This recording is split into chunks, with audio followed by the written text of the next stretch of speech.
when I can watch something and be thoroughly entertained by it. You know what I'm saying? Hmm. And I don't have to think too deep, or not saying that I don't want to be, challenged or, whatever, but it's just like sometimes, especially if you're watching comedy, you want to watch something that's like really good, funny, uplifting, get your mood right or whatever, but you don't want to have to think too deeply about it. Kind of like how a lot of people don't like Kendrick Lamar's music because they don't want to think too deep. Thank you. Like there's a lot of different shit that like some people's music will cause you to think a little bit deeper than what most people want to, or it'll pull you to places where you don't really want to go or whatever if you listen to the lyrics or if you whatever. And I just think that there's sometimes where there's going to be things that some people really love, some people like it, some people are indifferent, some people can't stand it, some people will actually go as far as going as deep as hating whatever it is. Cool, that's you. And what people need to really remember, and I keep going back to this, and I will stress this to the day I'm die, till the day I die. There's opinions, and there's facts. A fact is something that can be actually proven with tangible evidence. An opinion is more often than not the way you personally feel or view something. Learn the difference between the two, and learn when people are trying to pass one off as the other, and learn how to navigate them streets, and you'll be much better off in life. In other words, mind your business, stay hydrated, and yeah, mind your business, stay hydrated. Stay But nah, hydrated. I gotta finish this bottle of water, though. I didn't refill this thing not one time when I left the house this morning, bro. And I got back and I'm like, damn, I ain't drink no water all day. and I be like my days be stuff like I'm so I got like what I think 2 weeks left of work before I got another week off because of Thanksgiving. Hmm. And I just got my car back, so it's like, hey man, I know you probably happy about that. Shit. yeah, I got tired of paying a rental car. Like that was like $500 a week. Oh, Luckily, they reimbursed me the remaining balance because I've turned it in early. So okay, cool. I just got that back. So I'm like, bet you just Yeah, y'all hey, just bro. save me some money. So yeah. At least you got something. Shit. Yeah. Yeah. Yeah. You got something. And the insurance pretty much took care of majority of it. I just had to pay a 500 deductible. Oh, okay.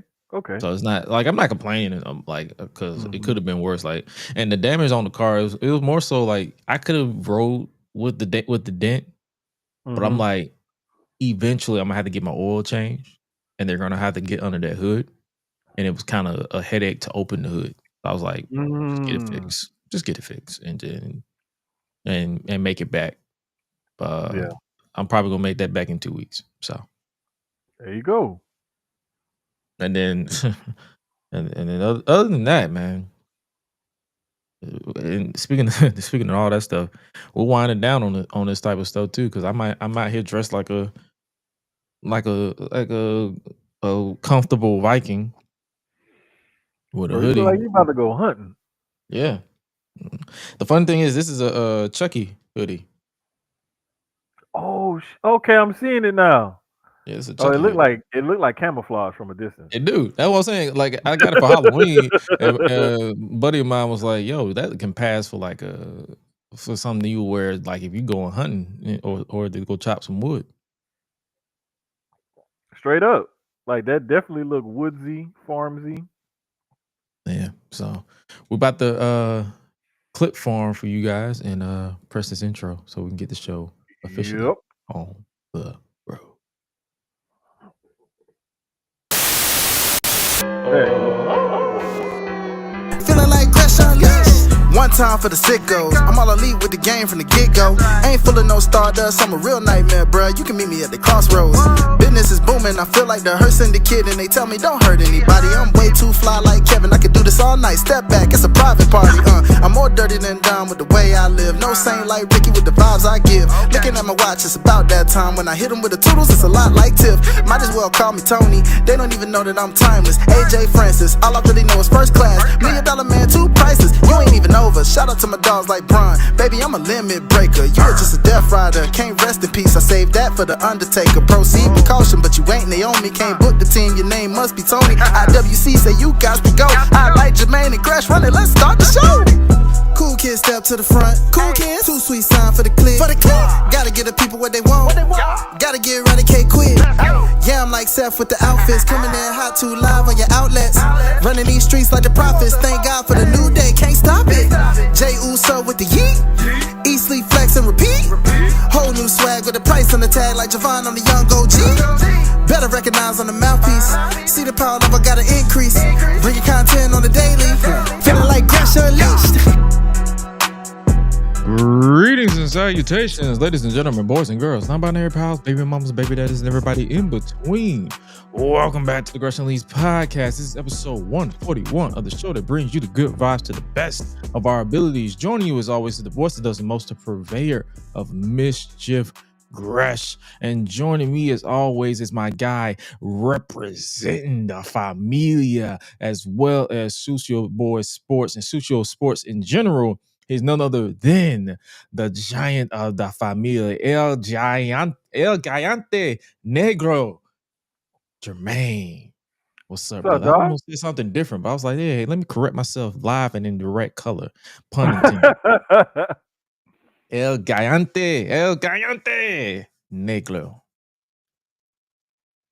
El Gigante Negro reporting live. We in the building. Live and direct in living color. Bro, it's just another good day. Just another day in the life. You know, John Cena's one of his rap songs.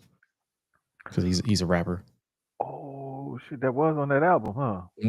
Just another day in the life. That was on that album. Okay, bet. He on the record. I'm like, all right, bro. Like, you need to relax. No, it's funny because I still be having some people hit me up. They're like, how did we let John Cena get away with being a rapper and a white man? I'm like, bro, well, he's entertaining and he's actually good at it. So same way y'all let Eminem get away with it. Wait, here's the thing. Okay, I like Eminem.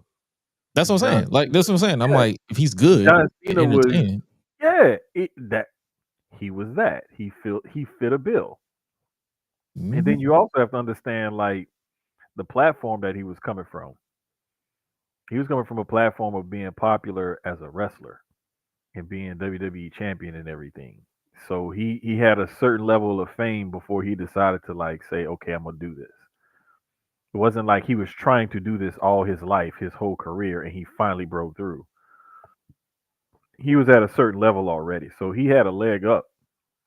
Yeah, and he didn't want to get fired. So, like, if he didn't rap, that brother would have been gone. That brother would have been in TNA. It's very well possible that could have been, or he probably would not have been in the industry at all. Because they say he was on the top block. So yeah, who knows? Like, he could have found a way to make it work. He could not have, whatever it was. But props to him for, sticking his neck out there and taking advantage of the opportunity. Just another day in the life. Cause a bad man. In my hand, I'm a bad man. Living in the fight, in my hand, I'm a bad man. Living in the streets, in my life, I'm a bad man. I'm a bad man. In my hands, I'm a bad man. I am dying that you actually remember the words and everything, bro. Like, I barely remembered that song. I'm not gonna hold you. That song's in my gym playlist. That one song, Bad Man. Oh, for real? Yeah. Like, I don't listen to My Times Now because I've heard it enough. But yeah, Bad Man. That's actually it's like when you're in the middle of a pump or you're trying to like one up your reps on the triceps or the biceps. Throw that on. It's like, because he starts off the car Hey, Chaos, they should have left us in the vault, man. They ain't ready for this. Y'all don't want none of this. Y'all want none of this. I'm a bad man. Ain't admitting the street. I'm like, I bet. have a hoodie on, and you put the hoodie over your head, and you just start, and you just go in, just zone out, and then, bro, it works. It works. Like I can't. Props where it's due. Props where it's due. And might as well go right into it and give props to John Cena where it's due, but by becoming Grand Slam Cena. Hey man, props to him. Props to WWE for pulling the trigger on something like this late in the game. He has 3 appearances left. Props for Dominic for maintaining the way he did, so that way it could be a thing. And so it's not just like a random one-off type of thing. It was at least something somewhat significant because Dom had the title since Mania, and he's one of the most beloved / hated characters there is in wrestling. Period. So props to Dom for holding on to that title to make this a little bit bigger of a moment than what it normally would have been. But props to John Cena for finally hitting the Grand Slam on his way out the door. What's your thought? What's your unfiltered thoughts on this? Like, our usual P's and Q's aside, what's your thoughts on this? I think it was kind of corny to let Cena win the title like that. It's basically like your token out of the door. We're going to make you the 17-time champ so we can call you the greatest of all time and all of that, cement that legacy, break that quote-unquote record of 16. Then giving him the Grand Slam, and he only got 3 appearances left, so we know like either he going to vacate the title and retire with it, or he going to drop the title to somebody. So he going to lose this title. Oh, yeah. How is he going to lose his title? So it's like, he on his way out the door. Like, it's like, oh, by the way, one more gift. Like, come on, man. I just hope whatever they do, it means something and it at least springboards whoever's career.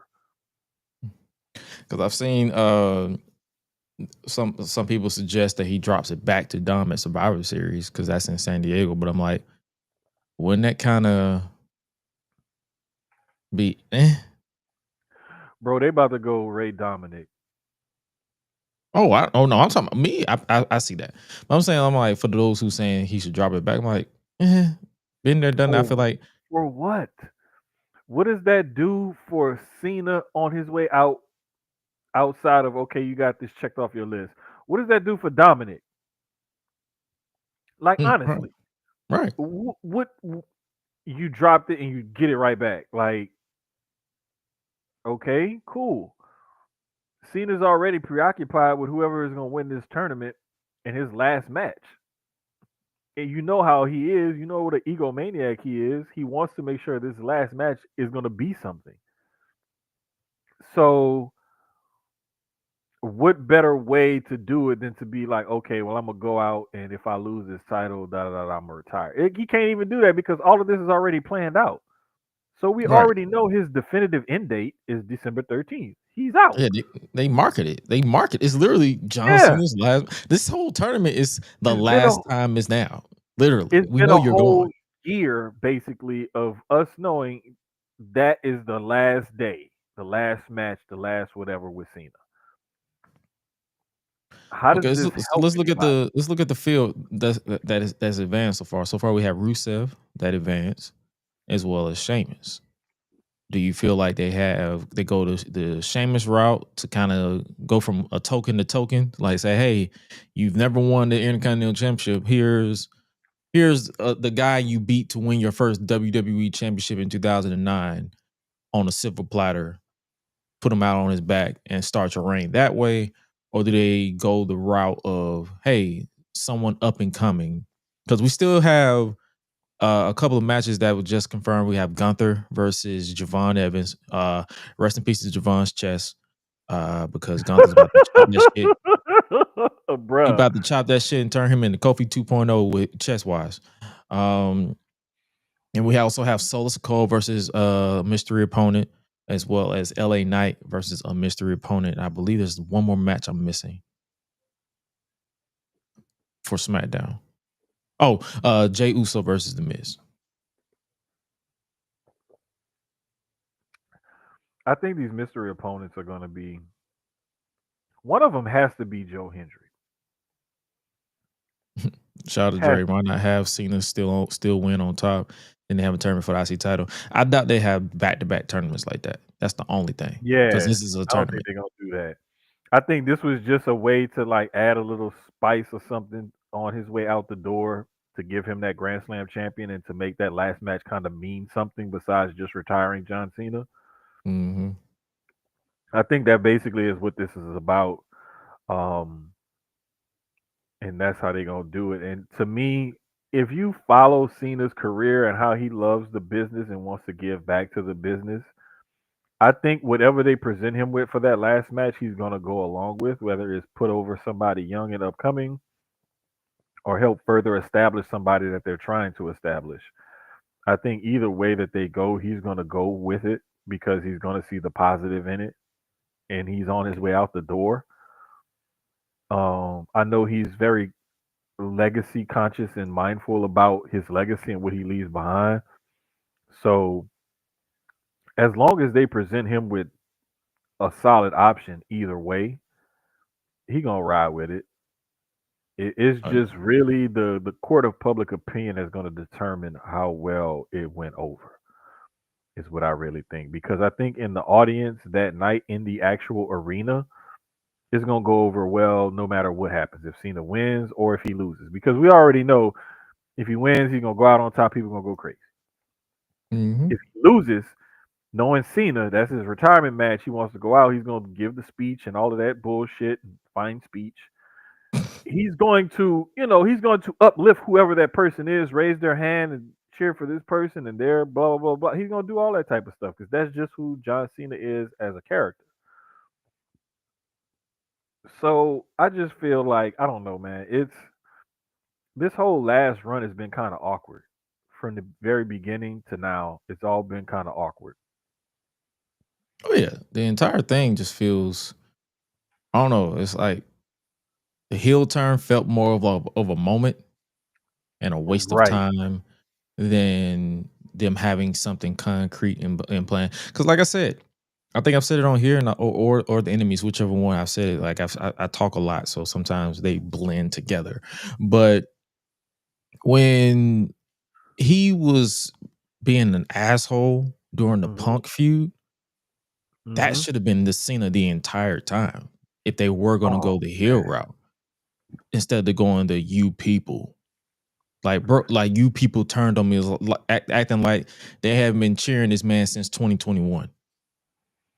bruh, That the man had stupidest. one of the loudest pops when he returned in 2021. So what are we talking about? You I people turned on me.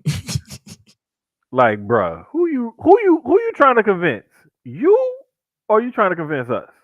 You sound like you trying to convince yourself more than you trying to convince us. Right. I'm Cause like, like, yo, they haven't booed you since 2018, 2019. And the reason why they booed you then is because you was trying to put big dog Roman Reigns over. And they hated that shit. no, and wait, and let's be 100% real. Like, like we like to say here, we watched the show, bruh. You can't fool us. Like we know what really happened. Like, come on, Like, stop insulting our intelligence, Jonathan. Jonathan Felix. Exactly. Nah, yeah, I'm saying like that was a waste. Like I wouldn't even say it was a waste of time. It was a impactful moment. Like we genuinely popped for it. The Hmm. follow up was just like, yo, what are y'all doing? It didn't land the way I thought it would. Like when he first turned heel that night at Elimination Chamber, I had really high hopes for it. And I think them first few promos and stuff and the way he was talking, like the first promo, I was like, I'll give him a pass because it's John Cena. Mm-hmm. But them next couple of promos and appearances and stuff, I was just like, come on, dog. Like, You sound like you had this memorized from like 2012, 2011 or so, 2010 ish Yeah, in that 2012 or period. Embrace the Hate. Yeah, like you sound like you had this in the bags like 13 years ago or whatever, bro. Like, can you give me some 2025 hate in my heart, John Cena? I don't want to hear what John Cena was gonna say over 10 years ago. That time is gone. Yeah, This time is now. yeah. The heel turn proved that the material was extremely dated as far as promo wise. So I understand. So I can understand a lot of people's plight saying, "Yo, why would y'all turn? Why would y'all waste his retirement tour on that heel turn?" And then the way that they turned him back, babyface, it was like, you know what? I was having a bad day. Psych. Bro, it was like Cody Rhodes went out there. Whooped And his everybody's ass. everybody's had this conversation with a friend before.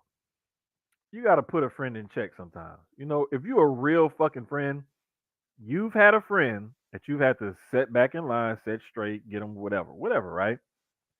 It was Mhm. like Cody went out there and was like, "Hey, bro, look here, big dog. Like, you my big homie. I used to drive you around everything. You tripping? Now I'm one of the big homies, and you still big homie, but big homie to big homie, like you tripping, you tripping." You And tripping, big Cena was dog? like, "You know what? You My right. bad. You I right. My apologize. My outburst. He pulled the R truth. My bad. My This bad. one on me, y'all. This on me. I would have And felt then it would have been better if he would have went full R truth. just If he forgot would have, that it happened. bro, if he would have went Jay Cena, like the whole opposite of R truth, but pretending to be R truth, saying my bad, I'm tripping. This one on me. That would have been even funnier. Yeah. But I mean, hey, we at least we got a good match at SummerSlam. Better than that WrestleMania match. And that was another and It didn't take much. It it didn't didn't take take much. much. And then that was another thing too. Like shout out to his pops because I don't really listen to John Cena Sr. Hmm. But I think read somewhere or somebody was talking about it where he was like, "Yo, the reason why it flopped was because the key players weren't there. The Rock wasn't there, Travis Scott weren't there. They fell out. So it was like, of course it wasn't going to work because the closing shot was literally The Rock, John Cena, and Travis Scott. Hmm. And And then this. The Rock disappeared. And then we Hmm. got that finish, that final shot of Travis Scott helping John Cena win after walking to the ring for like a millennia. And then he fell out. So it was like they had no choice but to reverse. Like, you know what? My bad. Hey man, I baked cookies, and the rest of the cookie dough expired before Travis Scott got to the ring for Mania. Mm-hmm. Like I had to renew my driver's license, I had to pay my property taxes, and I had to renew my Peacock membership and ESPN before Travis Scott got to the ring. Yep. Yep. Yep. Yep. Yep. Yep. But Yep. nah, man, like I'm overall like this whole last run, it has been awkward and everything, but it's still like we still gonna celebrate it because it's Cena. And Mm-hmm. so when they have little moments like this where they like have an impromptu Intercontinental title match and he just so happens to win the Intercontinental title, which just so happens to be the only title that's preventing him from being a Grand Slam champion, and he's only got three appearances left, like you said, and one of them for sure we know is December 13th in DC. Mm-hmm.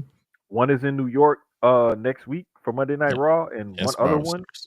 probably Survivor. Exactly. So we got New York for Raw, San Diego for Survivor Series, DC for the last match. Like, what does he have another match before the last match If they don't and book him drop the for a match at title? Survivor Series, then he's dropping that title December It, 13th. it's like yeah, it's like 9 times out of 10 next week or Monday, or I should say on Raw, whatever. Um, I it would have to be there. I would think. Mm-hmm. think it would have to be there because he wanted to wrestle in front of Boston one last time. MSG New York City is like another major deal. Mm-hmm. I could see them like Survivor Series. He just comes out waves or something like that. Like, or for example, if the finals of the tournament is going to be at Survivor Series, he Mm. comes out and makes an appearance, cuts a promo, fine speeches, whoever it is, and then they get on the road to promoting the last match. I don't know. I'm just saying, like this whole IC title run thing, it could have been done better.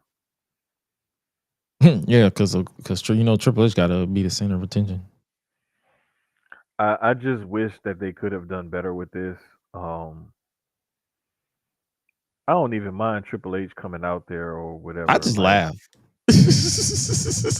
oh, I said, it's of course. like here's the funny part about people having issues with Triple H coming out and making appearances or whatever. Mm-hmm. He comes out far less than what Vince did. This is true because Vince was a whole ass character. I'm just saying, like Triple H at least like was like, hey, listen, I'll just come out for certain shit, whatever. I prefer to stay behind the scenes. Now, I mean, I don't understand the issue with him making that appearance or whatever. Like he comes out, he be out there for a little while, and he say some shit, get the crowd hyped up or whatever. Like that's for entertainment purposes. That's for a ratings pop. That's for the crowd that's on hand.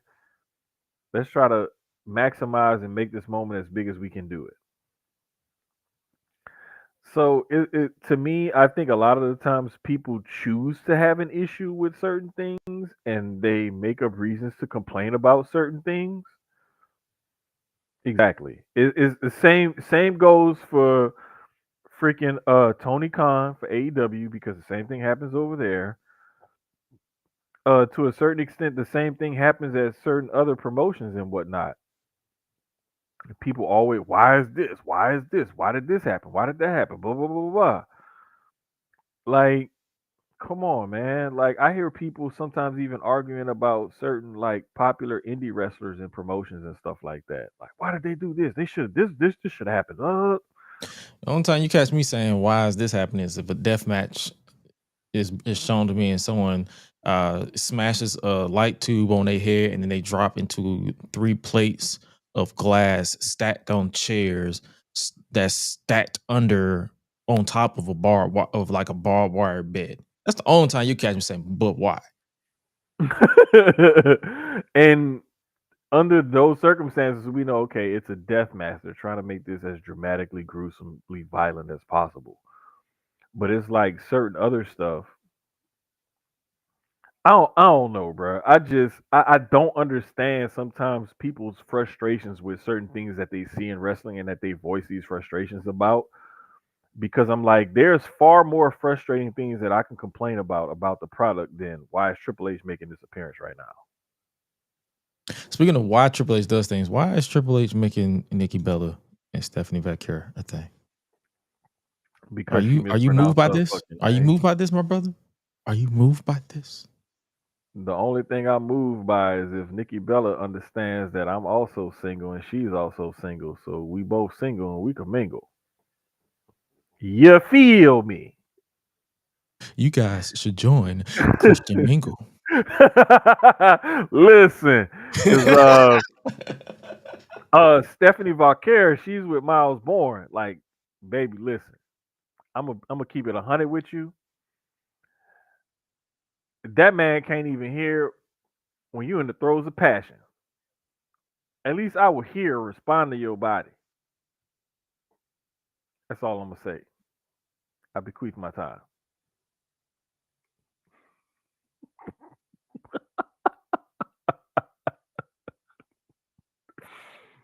What?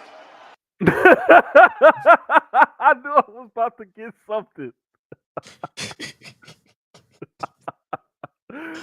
Nah, What? man, but for real though, like It's like you always use a star, a throwback, Hall of Famer, legend, whatever you want to call them. You always can use them to prop up somebody that you're trying to put in a certain position.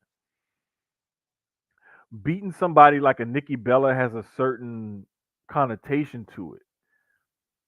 Um, Nikki Bella needs to make that child. Hey, yo.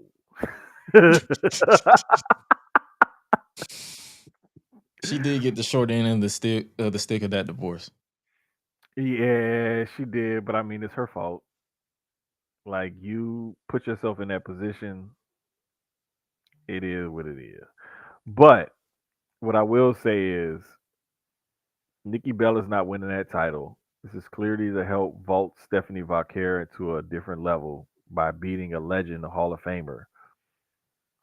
Because if you see how quickly she's risen through the ranks since she signed to now, Mm-hmm. she ain't even been there a year yet. Nope. And she's already like, Raw Women's Champion. And so to me, when I saw them put that belt on her, it spoke volumes because you're the women's champion on Raw, which is on Netflix, which is paying WWE stupid money right now for their streaming rights. So in order for you to hold the top women's title on that particular brand, it means something. Like the way the company views you, and you haven't even been there a year yet. So when we see something happen like with Nikki Bella turning on her like that, that's telling me we're bringing this woman in. We got her signed to a full time deal, but she's on limited dates. The limited dates that we're going to use her for is going to help to build you up. Because Mm. what is this? What does this do for Nikki Bella's career? How much further can she advance her legendary status already? She's already been there for a while. She's already won titles, longest reigning Divas champion, Hall of Famer, and all that shit. What else can she do to further? Does this help? How does this help her legacy or her career or anything else? It really doesn't. It's not really gonna move the needle that much. This is clearly for Stephanie Vacquer. This is true. I'm not. I did bust out laughing when she clocked her and then took that red shirt off and she revealed the exact same one with the black. I was like, that always that always get a laugh out of me. I don't know why. I'm like, girl, what are you doing? But nah, if this doesn't go down at Survivor Series, I definitely see it going down at a on an episode of Raw, and they're gonna knock this out and yeah, move Stephanie on to something else because I don't see this being a long term feud. This probably be like I could see maybe 2 matches, and that's just me being Mhm. generous. Like I'm pretty Yeah, sure the first match is gonna probably end some way, some like in some type of fuck finish. Nikki's gonna complain. They're gonna get a rematch, probably add a stipulation to it, and then Steph gonna dominate and be done. Or they can just have Stephanie win flat out and just move Nikki on by her business. either way, bruh, I see this as a win for Stephanie just because if they put you in that position and they see you that highly to give you that title and then to put you in feuds with people like this, that shows me that they not only trust you because they probably paying Nikki Bella a pretty penny. Yeah. They're not gonna want to put her in the ring with somebody who may hurt her, especially her coming off having neck surgery and neck injuries and stuff like that. So you're in this position with this title, you having these top feuds and stuff, and then they put you against a legend. Like, come on, man. Like, they're clearly giving her the ball to run with it. She was doing media the other day, where I saw her take a picture with some professional sports team mascot that was holding her like a baby. Well, yeah, I saw that. Like, Lucky ass yeah, she's motherfucker. exactly. I was definitely jealous, but no, like, I just see this as one of those like next step goal point, in the sense of a career arc type of moments for Stephanie Vaquer. Like this is gonna help establish her in this title reign and everything as a main event star here moving forward. And it's up for her to pick up the ball and run with it, which she's seemingly like she's doing so far. I just want to see how they play it, and how they move Mhm. forward from here because like you said, it's gonna be at least probably two match. It's gonna be at least it should be at least two matches. Should be, First but match, some kind of fuck around finish. Next match, a more definitive finish. hmm Call it kind a of day similar from what they're there. doing with Becky and Maxine. Right, right. You have a storyline. You let it play out. One match you get a funky finish. Like the first match, Becky won or whatever. Next match, Mm. Maxine won on a count out or whatever. Then this third match or whatever, I think Maxine should win. Actually, take the title off Becky. Maybe have one more match, a rematch after that, or something like that. Or shit, have it to where Becky is like pissed off and she goes crazy and written off TV for a little while. She go home and commiserate with her husband, and then she decides to come back.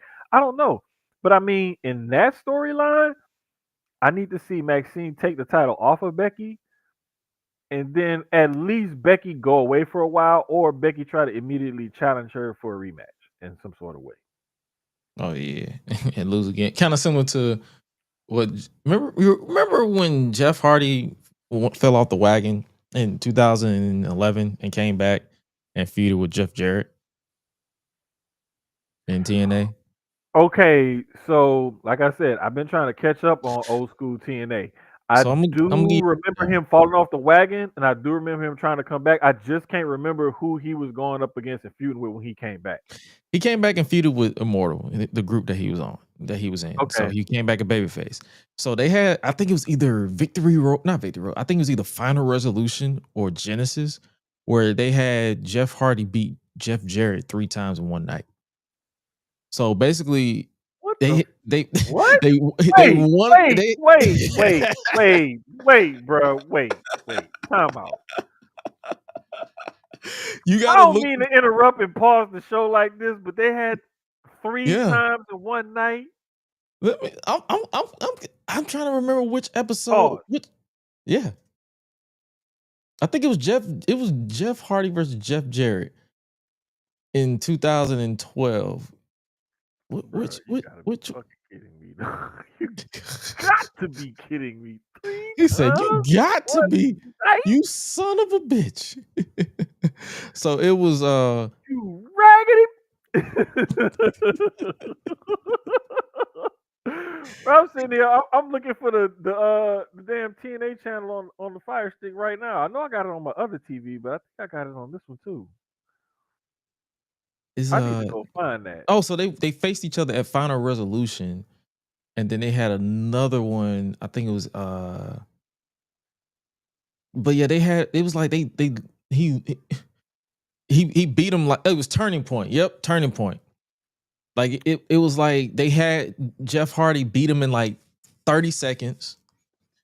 Then Jeff Jarrett demanded a rematch, and then they had a great match, and then Jeff Hardy beat him in a roll up. You said Turning Point 2011? Yeah. I'm about to look this shit up right now. Okay, cool. You like, hold on now. He did what? His his flabbers was definitely gassed. Bro, they only show like one match. Six Yeah, because it minutes was it long. was it was literally all within one match. What the fuck? Like he kept beating them back to back to back to the point where Jeff Hardy just left because he got tired of beating him. Say, bro. I'm about to look this shit up And and then they watch had a final match at Final Get Resolution in the a fuck steel up, cage bro. match. Bro, I swear, bro. I got to watch this. If I don't watch nothing else, I just need to watch that It was 10-minute he segment. either beat him 2 or 3 times, but it was like literally back to back. Bro, that shit is crazy, bro. Shout out to DJ because I know DJ is another person that was watching TNA at that time. That I know it was you, it was DJ, Sierra, And I'm trying to think of who else that I've been asking questions about in the last like year or so. Funny thing about DJ is, man, that man was checking out immediately because he was interested in the Jeff Hardy heel turn, and then it just became another Hogan dick riding contest, and he was just like, "Yeah, I'm done." Bruh, that whole period, everybody keeps telling me it was like this crazy shit going on with TNA because it was like it was either you guys shit that was really good or it was fucking awful with that There was whole no in Eric between. Bischoff Hogan era or whatever It was that y'all either be talking 0 or about. 100. It was either 100% Yeah, ass or bruh. 100% great. Like, it was That's no middle ground. I shit you not. Consistently, everybody that I talk to about old school TNA says the exact same thing about that period of time. It was either really good or it was fucking awful. No in between.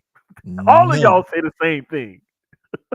None. Shit But the crazy, middle bro. ground, like outside of the women shifting gear, so outside of that, we have War Games, and I feel nothing. Bruh. They used 2 segments to set up the 2 War Games match. You got the Vision and Logan Paul versus Jey Uso, CM Punk, and Cody Rhodes And for wait, the if men. you're gonna make this a 3-on-3, this could be a 20-minute war game match. I It ain't gonna mean, be one of I them won't be 30, surprised if they 45 add a minute 4th one. classics. I won't be surprised if they add a 4th one Um, I'm because not. I'm like, oh, okay, cool. To me, that match would have been better off as a Survivor Series match. yeah, Winning team gets to say whether or not the losing team gets title shots or some shit. something. Like, but to make it a 3-on-3 war games match is just like what, Have they done a 3-on-3 in WCW? bro? It's always been 4-on-4, 5-on-5. No, no, okay. No, I was just curious. I know they've done 3 versus 3 versus 3 in NXT. I don't even remember that one. That was AOP and Roderick Strong versus Undisputed Era versus Sanity. Eric Young's group. Okay, yeah, I don't remember that one. That was like 2004, 15? You 15? sure it was that long ago? 15 or 17, I think. Damn.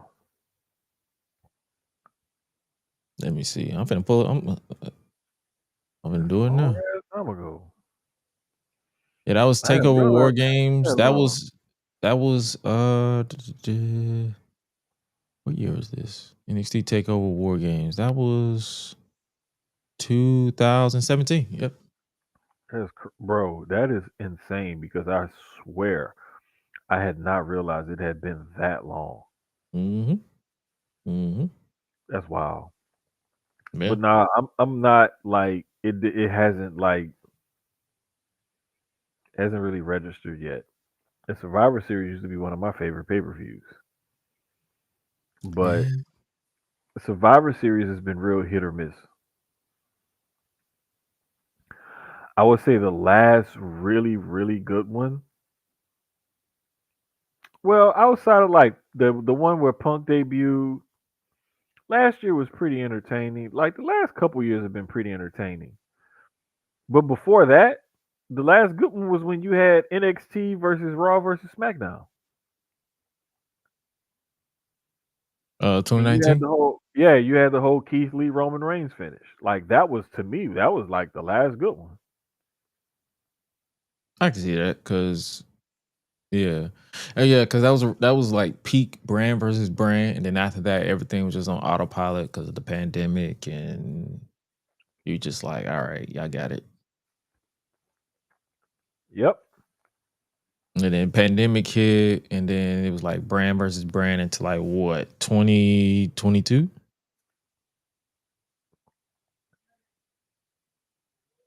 Yeah, I think 22 was the last one. Yeah. Yeah, 22 was the first War Games because that was when Roman was undisputed. Yeah. I think that's when it started to make a turn. Yeah, And I so think 23. No, wait. 22 was the one where Sammy finally got accepted by Jay. yeah, That's when it started to turn right there. yep. And then 23 was Punk's return. Mm-hmm.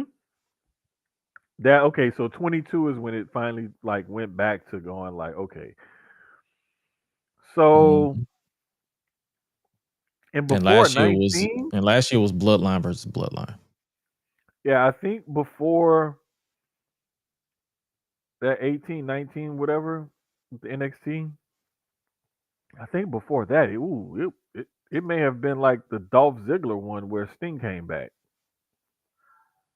2015? I mean 2014? I think that was the last one before. Like so, like I said, it'll like one will pop off, and then you'll have like two or three in a row that's shit. Then you had like 19, and then pandemic year after pandemic was shit. Then you had 22, 23, 24. Oh yeah, 25 look like it's about to be shit. because 2014 was Sting's debut. 2015 was Uh-huh. Undertaker anniversary.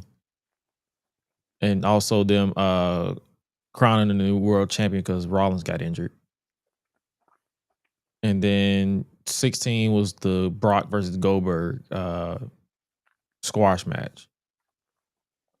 And that was the one they reintroduced the brand versus brand supremacy with like AJ Styles, Shane McMahon, Dean Ambrose, and all them. And then 2017 was Shit was really doing. was Brock versus AJ, and 2018 was Brock versus Bryan, and then 2019 was the NXT one. So the last few years for me, it was like, okay, these are solid, but it's time to something different. I think the Yeah. pandemic was when I really was like, all right, yeah, it's time to switch it up. Because Bro, they have this thing where the brands versus brand supremacy will work when they give a shit about the brand split. Mm-hmm. So this brand split is not nobody cares. Bro, it's like the brand split would be better if you kept them separate and you kept them interesting. But you keep cross pollinating, making trades and making moves, free agency, whatever the hell you want to call it, back and forth. And people just vibing between shows like it's nothing, to where Mhm. it doesn't mean anything anymore. Yeah. Especially when you get the WWE champion on Raw and the World Heavyweight champion on SmackDown, it's like, why the hell do we even have separate champions? Why did y'all create that consolation prize if you're gonna keep having Can we can the we can we undisputed just champion?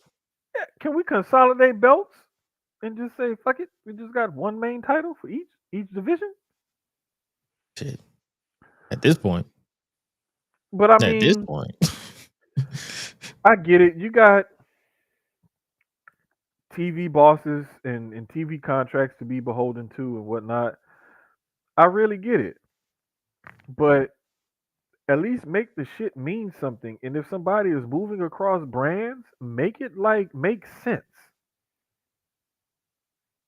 Don't make it to where it's like this complicated thing and you're trying to keep track of it. You can't really keep track of it because it don't make no sense. And then it makes people question other things. It's like if you looking for a crib to stay at, right? And the Mhm. first couple of pictures you see online is shitty, you're not gonna look at the rest of the pictures. You ain't even gonna look at the price of the crib or whatever. You're gonna be like, nah, I can't do this. I ain't trying to get no rats. Exactly. So it's like you have to make stuff appealing to start with, or else nobody's gonna look into it. Nobody's gonna want to stick around and stay around. So I don't know what they got to do, but they got to do something different about this stuff, man, because it has to get better at some point. It has to be like, if you're gonna Let's do call the a spade a brand, spade. The writers are ass. Well, are the writers ass or are they being handcuffed? No, it's Road Dogg. Their ass.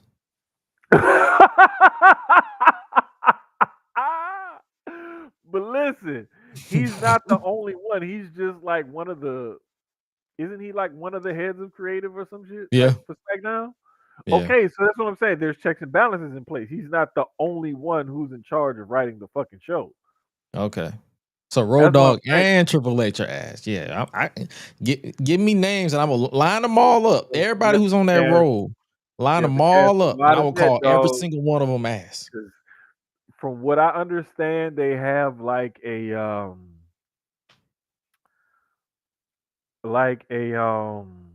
it's like a it's like a bunch of them. It's like a committee basically. Like they have writers, and then you got the head of creative, and Oh yeah, I saw WWE on this is Real. that. Yeah, you know. So it's like it's a bunch of them that we got to point the finger at and call out for this bullshit.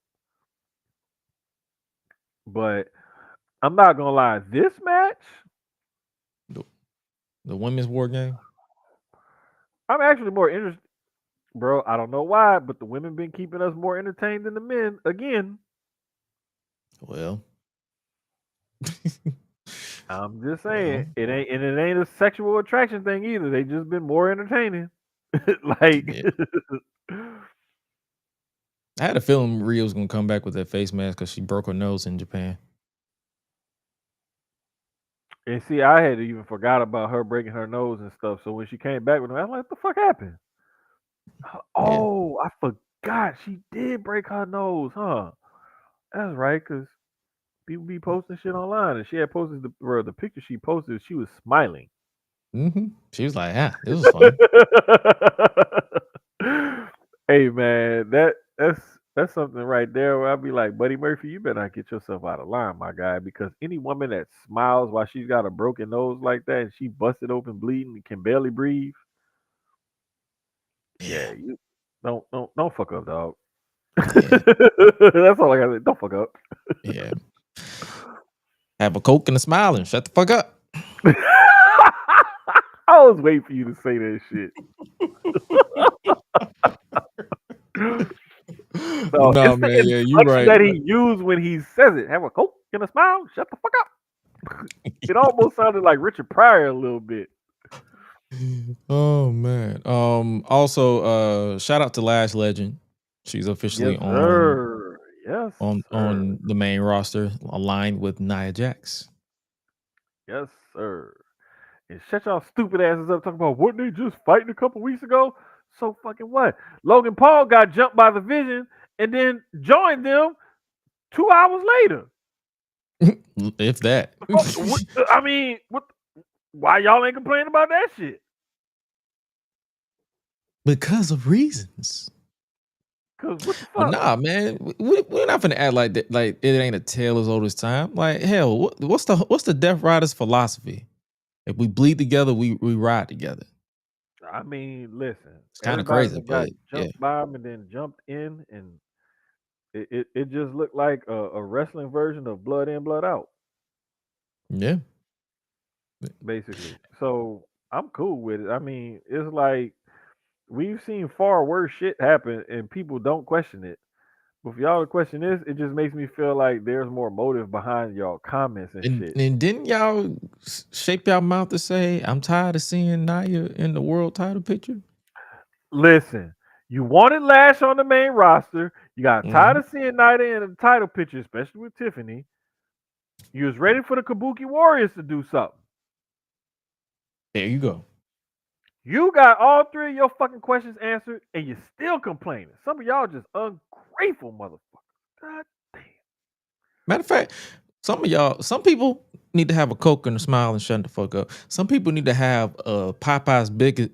Some people need to have a Popeye's biscuit with no milk and just die. That's too dark. Let me just say Popeye's biscuit, no milk, and just shut up. I'm gonna say Let's go. I hope you have to eat 3 Popeyes biscuits within 6 bites and drink no liquids for the next hour. Or if you do drink liquids, it absorbs in the Popeye and in the biscuit, and it gets bigger. Like I said, Kind of like no a liquid, Pokemon. no Like it liquid for absorbs 1 it hour. and it So by the time that Popeye's biscuit finally hit that last piece of that biscuit finally hit your stomach, and you fool around and drink some water trying to overcompensate, and that shit hit your belly and just swell up. nah. I hope y'all every time y'all about to complain, y'all stomach start turning like a Batista Pyro entrance.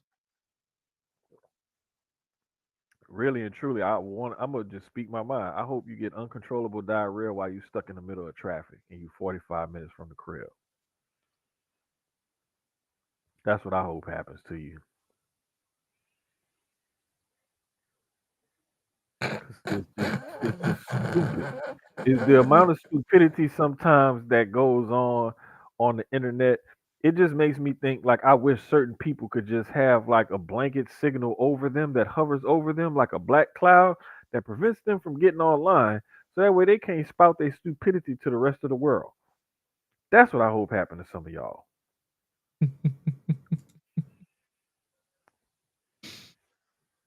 And you know what? I hope some of y'all get the boot to the face like Rudy Charles got from Drew McIntyre. Hey, bro. Rudy took that shit like a champ, nigga. Rudy took that shit like a champ. Rudy was like, "Hey, listen, we gonna make this look good, dog. Hey, dog, we about to make this look good. I got you. I got you." And Drew was probably like, "Oh shit, he's selling the shit out of it. Oh, did I really just kick him that hard?" Yeah. Yeah, Drew, you kicked the shit out that man. You get the shit out of him. And what made it even more funny, he clipped in the frame. He just literally, like, I'm looking down and I look up and I see, like, he literally just Bruh, clipped. And I'm like, shit yo. crazy, bruh. And that's what I need a lot of wrestlers to do. Like, clipping in the frame makes this shit even more entertaining because it's like you're literally not expecting it, especially if someone's not paying attention. Yeah, man. I was trying to peep NXT to see if they like announced anybody to do the from the NXT to do the what you call it, Do what? the John Cena tournament, but no, I haven't seen any announcement. I think the only one so far has been Javon. I think we may get one more, and I'm hoping it's Oba, and I'm Okay. hoping one other one is Joe Hendry. No, that's what I'm saying. Like I'm like, so you think the NXT is going to be the surprise people? that, I think it's gonna be at least one person from TNA, and I think maybe one more from NXT. Gotcha. Oh, okay. Nah, because that's the only reason why I was like checking my phone. But nah, man, Drew went on a rampage and he got suspended. No, the craziest part was when this man was talking about how I'm gonna feed my family. I was like, bro, you sound like Latrell Sprewell when he got offered that contract and was like, how am I supposed to feed my family? That's $7 million a year. Figure it the fuck out. What do you mean? Take their asses to McDonald's, you bum. Yeah, like what are we talking about right now? Like, are you Don't piss serious? me off, bro. Don't. Yeah. I wish I had $7 million a year. And look, he need to have a coke and a smile and shut the fuck up. Or a McFlurry and a frown and get the fuck out my face. Exactly. Get you a double cheeseburger and a small fry. Shut your ass up. Get out of here. Damn, that shit just pissed me off. Like, nigga, you how I'm gonna feed my family with how much money in the bank? Like, bruh, come on, dog. Come on, dog. Like, who we really talking about? Who we really talking about? That shit was one of the funniest things I've heard out of an athlete's mouth, bro. Like, how am I gonna feed my family, bro? Are you serious right now? Nah, but Drew is on one of those runs where we don't I don't think people give him enough props for his character development for losing all of these big matches. I think people concentrate on him losing all of these big matches and is like, what is it doing to his character? And like he was a champion before. He was a WrestleMania main eventer. He won the Royal Rumble. He beat Brock Lesnar. Blah blah blah blah blah. He needs to have his moment. Oh, bro, there's a certain thing where you have a guy or a girl whoever, that has this lofty status, that loses it, that keeps trying to retain it and can never get it back, and it drives them crazy. There is something about that character arc and that storyline over the course of however long you play it out that is entertaining. And this is what we're seeing with Drew McIntyre. He wins some matches, he gets some title shots, whatever, loses the big match. He finally wins it the first time, and it was in front of no fucking body because of the pandemic. Mm-hmm. And then he dropped it, never saw it again. He kept getting close, kept having title matches, kept losing them. Mm-hmm. Finally, when he broke through and finally won it, he was too fucking arrogant and got Mm-hmm. himself taken out and taken advantage of by Money in the Bank cash in. Yep. Ever since then, he's been right back on that same cycle of trying to get it back, and he keeps losing it. For one reason or another, more often than not, he's getting in his own fucking way. Because he don't have a Coke and a smile, and he doesn't shut the fuck up. Bingo.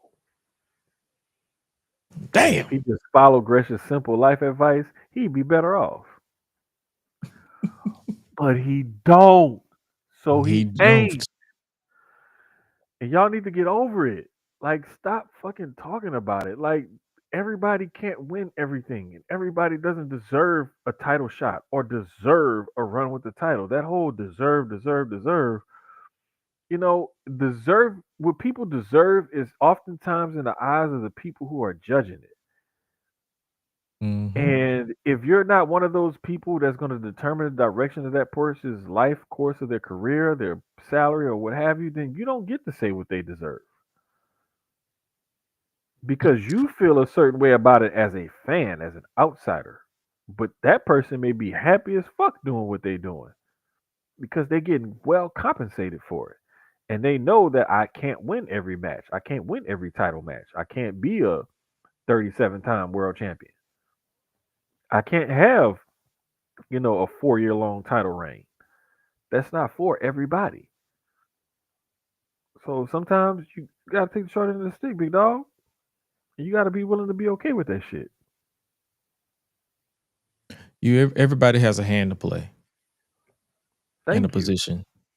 So it's up to you to rock with it. And speaking of hands and me calling Road Dogg a fraud, Julia is no longer the Women's United States Champion after 90 seconds. Chelsea Verde. Mm-hmm. On one hand, Chelsea should not have not Verde. lost that title. Thank you. Because if you look at how they booked Zelina and Julia, you could have just kept the title on Chelsea. On the other hand, we just gave praise to Stephanie Vaquer and how she's going up against a Hall of Famer and Nikki Bella and a legend, if depending on who you talk to, because some people call her a legend, some people don't.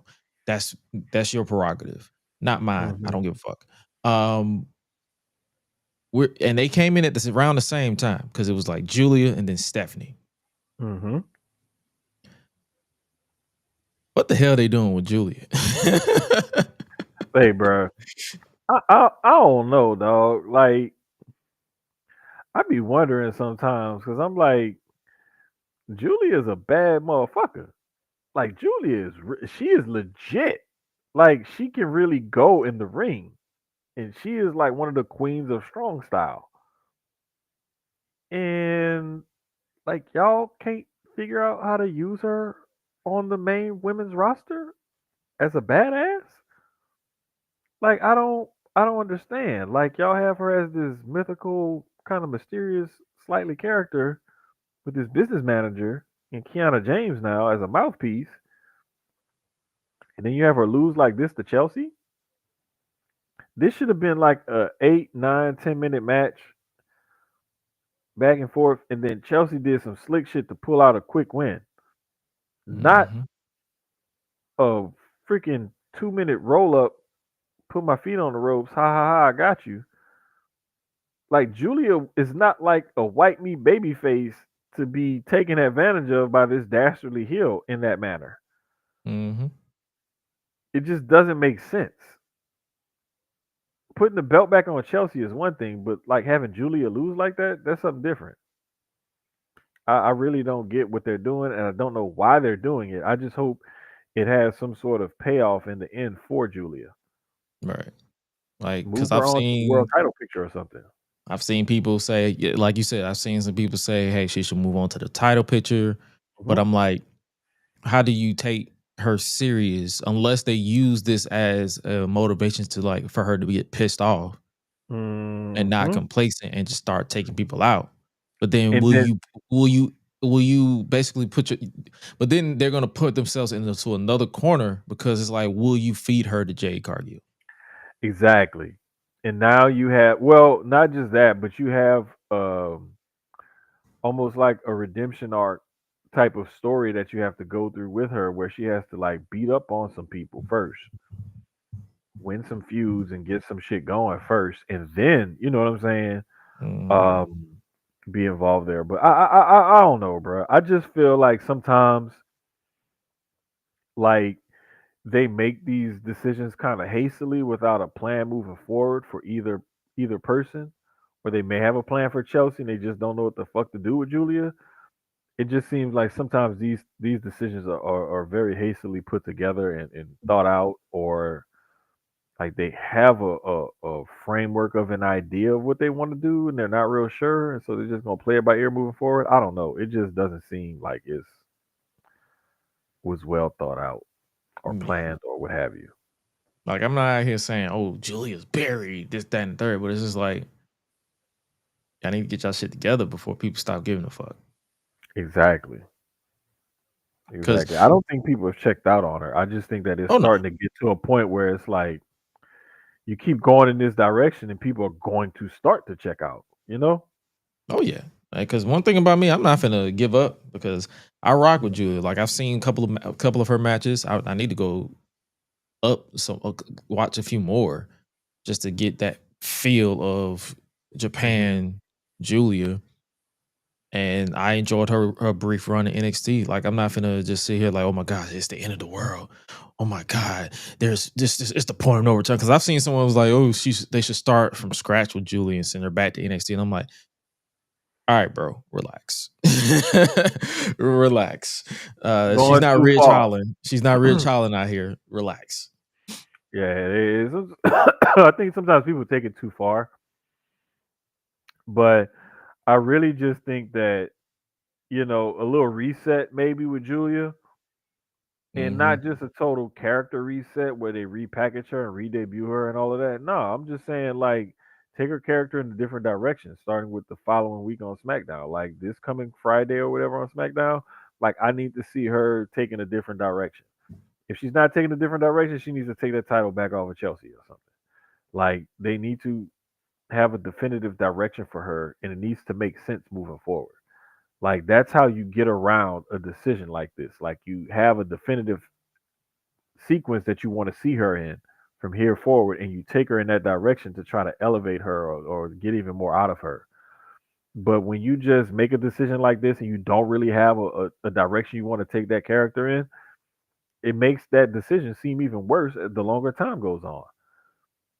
So if they want to keep moving in this direction, fine, but it's gonna really hurt Julia's character. Oh yeah, like you don't have her legit squash Zelina.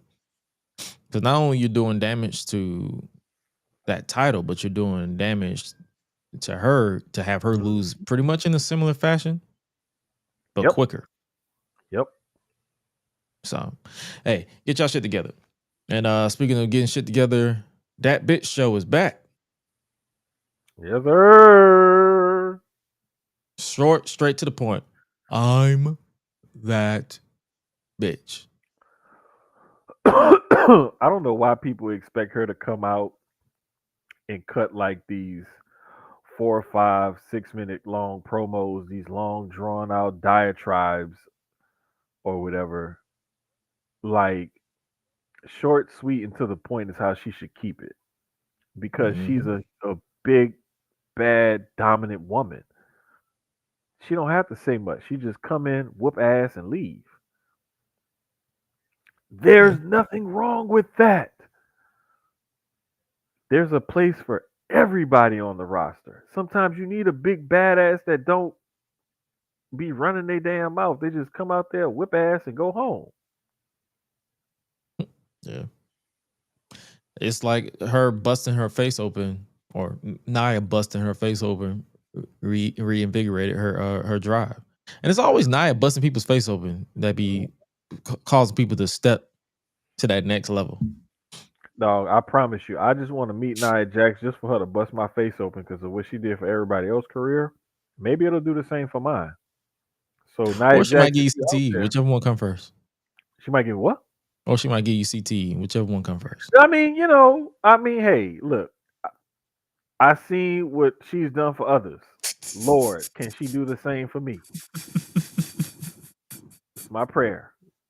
I just want Nia to bust my face open, then for me to blow up and be a main eventer. Like that would be great. If I could just be a main eventer in regular life, that would be dope as hell.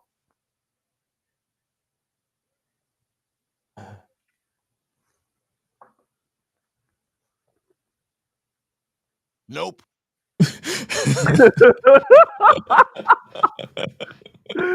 Listen, like you know how sometimes they'll have like those social media posts where they be like, "All right, which contract would you take? Would you be in AEW with this contract, WWE with this contract, or would you be in the Indies with this contract, or whatever?" Bro, listen, give me the bottom shelf contract right now, because compared to what some of these people making, like I'll take a minimum main roster contract right now. Yeah. It's more than what I'm making now, but I ain't taking no Shit. bumps. Listen, I'll take. Man, look, fuck it. I'll take a couple of bumps. I don't mind. I'm already broke down. Like, what else is it gonna do? He My said ain't back nowhere gonna else hurt. but to go My down. back gonna hurt a little bit more. My knees gonna hurt a little bit more. You know, my shoulders should gonna hurt a little bit more. It's already hurting. Fuck it. Man said ain't nowhere else for me to go but down. So it's like shit, fuck it. Like, listen, Ball it's up top. already. I'm already hurting. Well, I'm gonna hurt a little bit more. Fuck it. But get And paid to get hurt a paid little bit more. more, go for it. Hey, listen, you gonna wait, you gonna triple my salary and I'm gonna be in a little more pain? Fuck it. Let's do it. Ball up top. Let's go. Let's And you go. speaking of Jay being dominant, her first match is BFAB. Ooh. So we did mention that last week. We was like, we asked like, hey, what's the state of the? Yeah, they about to have her run through BFAB and Meechin. Hey, listen. Like I told y'all in the group chat, I'm preparing everybody right now because when that match come on, I'm gonna have heart palpitations. Yeah, this brother about to have heat strokes. I already know. I'm gonna have heart palpitations. So I'm gonna have to like make sure I'm gonna come. Hopefully, I don't get no appointment. Because if I have to run an appointment while that match is on, I may have to like go outside and do my outside inspection and my notes and stuff, and just sit there in the car for like 10, 15 minutes. Nah, man, but for real, like I love both of those ladies simply because they were both viewed as why are they here? Mm-hmm. They're just wasting space and they're not this and they're not that and they need to work. Them two ladies have been putting in the work. Like BFAB, we actually see the posts on social media and stuff from the Dungeon 2.0, where she's not only putting in ring work but promo work as well.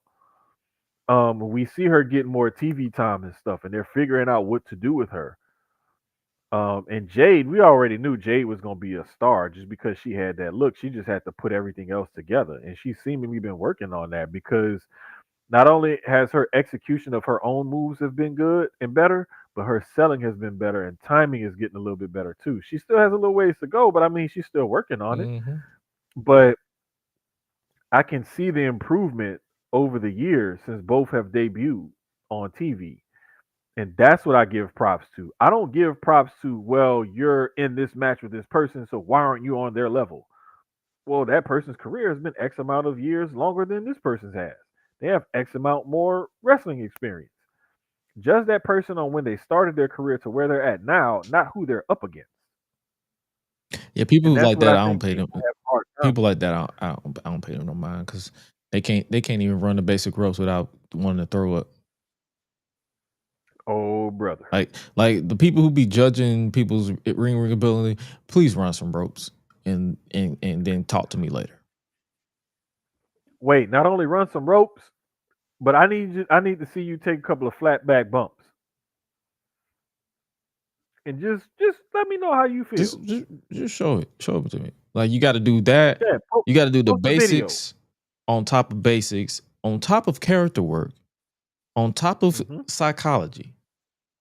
Have Mhm. one solid match, and then get to me. Well, you got to get to the. You got to be able to pull yourself up to the apron to get through the rope without tripping first. Exactly.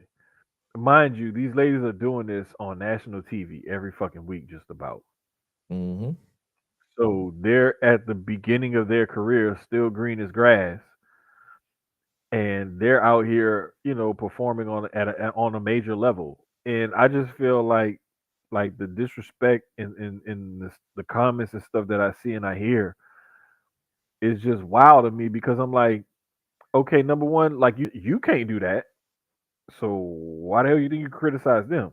Number two, again, like I was saying before, my point is judge them from where they started their careers to where they're at now. You can't judge them by going against a 17-year veteran who But spent 10 years. why is she stepping up against Becky? Like, why can't Becky get a match out of her? I'm like, Bro, this woman spent 10 years on the Indies and another 5-6 years in WWE on top of that. Jay barely been wrestling 3-4 years. Like, come on, bro. Like, what are we really talking about? literally, when she debuted, that was her debut. Like her and Shaq versus Cody and Red Velvet. That was Hmm. literally her first match ever on TV. Like, I'm just saying, bro. Y'all It just be takes a talking. Yeah, it takes a certain amount of muscle memory in order for a function or something to become like second nature to an athlete. Um, Depending on what it is, I've heard anywhere between 1,000 upwards of 10 to 20,000 reps of something to become muscle memory and to be committed to such memory to where an athlete just reacts, their body just reacts, right? Mm-hmm. Like y'all don't realize wrestlers are also athletes. Like it's the same thing, the exact same thing. So you can't expect somebody to just up and perform a certain type of way just because they're on TV or because they're standing across the ring from somebody. Like there's development that needs to take place. There's ebbs and flows and growth and whatnot. And you have to be cultivating that. And there's going to be some bumps along the road. Nobody's just going to take to it like a fish in water. That Right. rarely, if ever, happens. That's the reason why I just accept the jokes because I know for a fact that I'm going to be like it's a nervousness and also I don't love wrestling like that to where I want to put my body on the line. And that's why I be trying to tell people, I'm like, there's more to it than just, oh yeah, I'm getting jacked in the gym and I'm doing this, that. I'm like, you could be the most jacked motherfucker in the world and be uncoordinated, the most uncoordinated person in the world. Goldberg. That motherfucker was uncoordinated like a motherfucker. And that's just from me watching. And I'm like, yo, this dude is reckless. I But wouldn't even say uncoordinated. I would just say he was more reckless to me than uncoordinated. yeah. Like, cause you don't move like that in the ring when you're careful. Mm-hmm. Cause you want to take care of not only yourself but the person you're in the ring with. So I don't know, bro. It's just Gresh lying to y'all though, man. Gresh gonna make his in ring debut. I I got the proof. You want some more TNA history? Okay, I'll make my debut, but I'm gonna be the Pac-Man Jones of a tag team division. That man just came in, R-Truth, Ron Killings, and TNA did all the work, and then Pac-Man literally tagged in and took the pin Oh shit! Hey, bro. because he was not taking any bumps. So I would be the Pac-Man Jones of professional wrestling. Like everybody doing the work, and I'm just gonna come in and take all the glory. Hey, bruh, Gresh gonna come off the top rope and hit a shooting star press and get the pin, and then he out of there. I'm already letting y'all know. Mm-hmm. And he been working on his submissions too. Like I seen him work on his ground game. Like he, bro, like he ready. He really could be in the octagon, but he really that mean he have to take actual hits, Yeah, and he already don't want to take bumps. So you know what I'm saying. That's why he gonna stick with the pro wrestling. man. Telling y'all, watch what I say. This nigga. But we talked about the War Games build up. That's the 1 week. Well, that's the 22nd. So that's literally 29th. what was it 29th? 29th. Okay, Yeah, yeah. yeah, So yeah. it's 2 Saturday weeks. 29th. It's 2 weeks from Saturday. Full Mm-hmm. Gear is 1 week from Saturday. But That's the before we one that's 22nd. before we get to Full Gear, we have Blood and Guts Yes, tomorrow. sir. And Oh, that is tomorrow, bro. It crept up on me like it came out of nowhere and like snuck me. yeah. I didn't realize that was. You know what? This whole time I'm thinking this was gonna be on the 22nd, and I Mm. totally forgot about Full Gear, bro. This is insane. AEW be doing some crazy shit sometimes. Yeah. So for seeing this is a 2-hour show. They're only going to Hmm. have 3 matches. The women's Blood and Guts, a Falls Count Anywhere match between Powerhouse Hobbs and Hangman Adam Page, or as Hangman, as JR would say, Hangman, Hangman. Hangman, Hangman Adam Page, and then we have the 2 Blood and Guts matches. Yep, that's pretty much gonna be it. I didn't really get a chance to catch any of uh the Advantage matches. Did you catch any of them? No, I didn't, and I couldn't. I haven't even got a chance to go back and watch them yet. I wonder who has the advantage because I'm because pretty sure the they Death did a couple Riders of do. matches last week and then they had the what you call it. Then they had the I think they had a couple of matches on Collision. Yeah, I think. I'm trying to figure out who has the advantage. Like, so, if y'all know in the chat, let me know. But I'm trying to figure out who has the advantage. Oh, scratch that. The animosity between people is doing it. Oh, I see the recap. Jamie Hayter won one match on Collision. She beat Sky Blue because of course she did.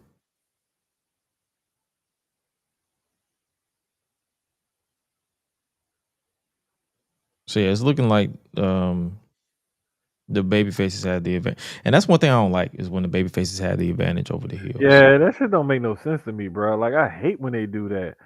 Cause like, and you put the baby faces at an advantage. What does that do for the that puts the heels so far behind in the psychology of the match itself that they have to try to overcome it some kind of way. So how do the heels overcome that? They're gonna have to do some drastic shit to one of the baby faces early on in the match. But then how does that play out psychologically for the rest of the match? You know, it's like it's a lot of little idiosyncrasies about stuff like that that just makes more sense if you just go about it the traditional quote unquote way or the best way possible to formulate a match. Is when you try to get cute with shit, is when you start messing stuff up.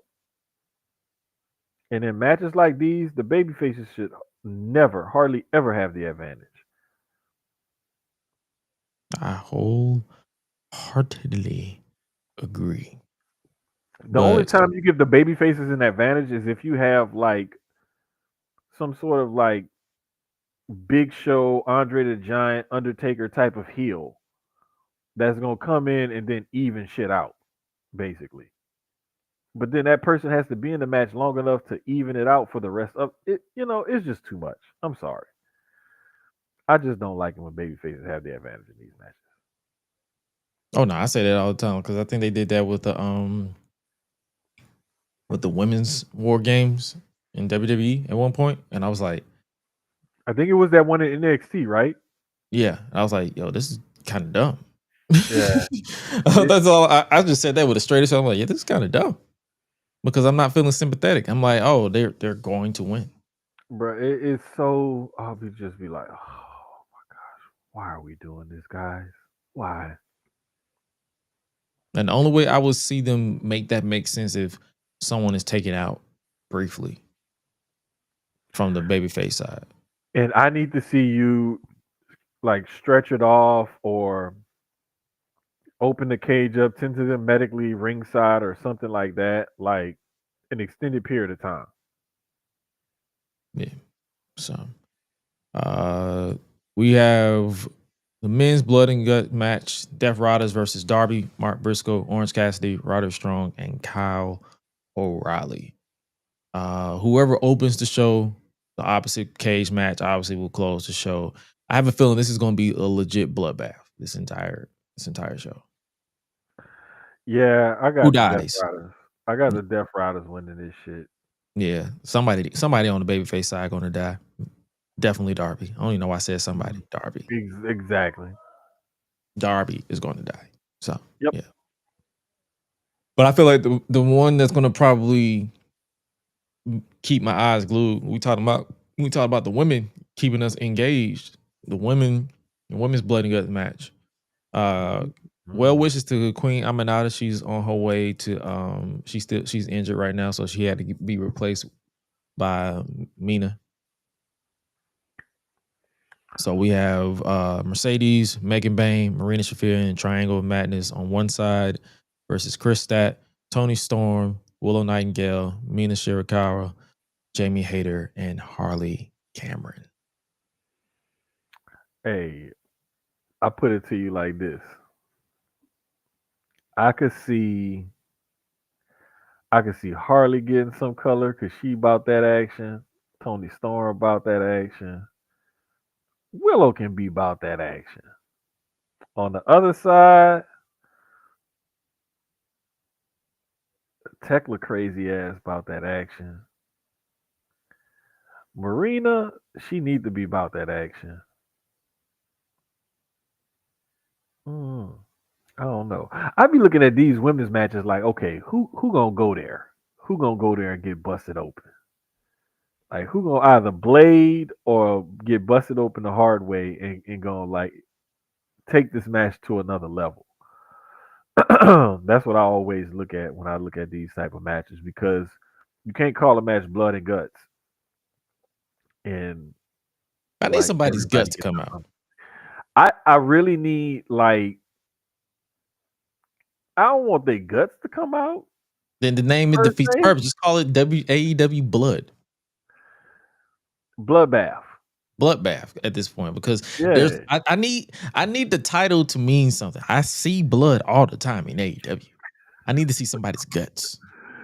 Bruh, you tripping. You trip. I get where you coming from, but you tripping. So fire is too much, but I can't see no guts. Now look, we could get a little fire and could get a little burn on the face or something like that. You know what I'm saying? But like guts, come on, dog. Like, Yeah, I want to see somebody's intestines just drip out. But like, come on, dog. The closest we got to that was Kenny coughing up blood like a couple months ago. Like close that's enough. the closest we're gonna get to that. He should have if he wasn't gonna actually cough up his guts, he should have they should have stuffed him with some some potatoes, a little potato bits, and just start spitting it out. Oh, look at it. Come on, dog. And just start spitting out like, hey, it look like guts. You Sopranos, you go too far. Hey, yo, no, we're not doing that. Whoa, wait a minute. Now listen. You know what? I'm gonna behave. Nope, I'm not going there. I'm not falling for it. Ray trying to see. He's trying to get me to. Nope, I'm not falling for it. I will not. I will not be tempted.